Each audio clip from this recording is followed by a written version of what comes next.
Have you ever looked at someone else and felt less, as if their light made your own seem to fade? If you have, then you know the heavy feeling that young Kyle carried with him every single day. In a quiet village nestled between rolling hills, there lived a boy named Kale. He had a good heart and clever hands. He lived with his mother in a cozy cottage, and he was, by all accounts, a wonderful boy. But Kale had a habit of measuring his own worth by looking at everyone else. He would watch the other children and think, why can't I be like them? In school, his friend Ilara could draw beautiful, lifelike pictures. Kale would look at his own simple sketches and feel a pang of disappointment. After class, his friend Finn could run faster than anyone, his feet flying over the grass. Kale would try to keep up, his own legs feeling heavy and slow. He saw Ilara's art and thought, I am not creative. He saw Finn's speed and thought, I am not strong. He collected these thoughts like heavy stones, dropping them into a bag he carried on his shoulders. With every stone, he stood a little straighter. With every stone, his smile became a little harder to find. One afternoon, feeling the weight of his bag fully, Kale went to see the village clockmaker, an old woman named Anya. Her workshop was a magical place, filled with the gentle ticking and soft chiming of 100 different clocks. Kale sighed and said, Anya, everyone has a special sound. Ilara's is like a beautiful song, and Finn's is like a loud, brave drum. But my clock doesn't chime at all.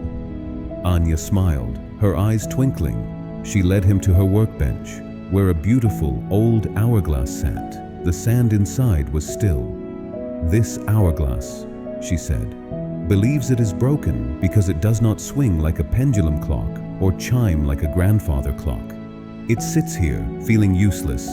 She then gently turned the hourglass over.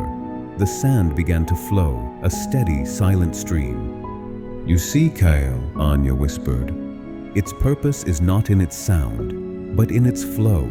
Its magic is in its patience. We must look for our own flow. Kale walked home, thinking about the flowing sand. The next day, instead of looking at Ilara's drawings, he picked up a piece of wood and his whittling knife. He wasn't making a masterpiece. He was just making a small bird, for the joy of shaping it.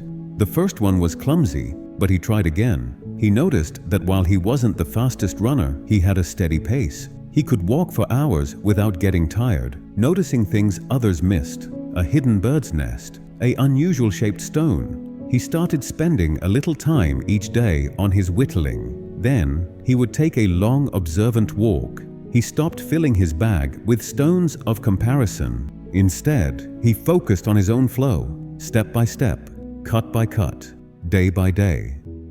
Weeks later, the village held a small fair.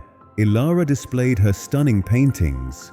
Finn won the foot race, as everyone knew he would, and Kale, he brought a small collection of his carved wooden animals. They weren't perfect, but they were full of character and careful work. People loved them. They admired the smooth finish and the friendly expressions he had carved. Later, a group of younger children asked him to lead them on one of his noticing walks. He showed them the secret paths and the hidden wonders of the hills. As he walked back, his heart felt light. He had found his chime. It wasn't a loud song or a beating drum.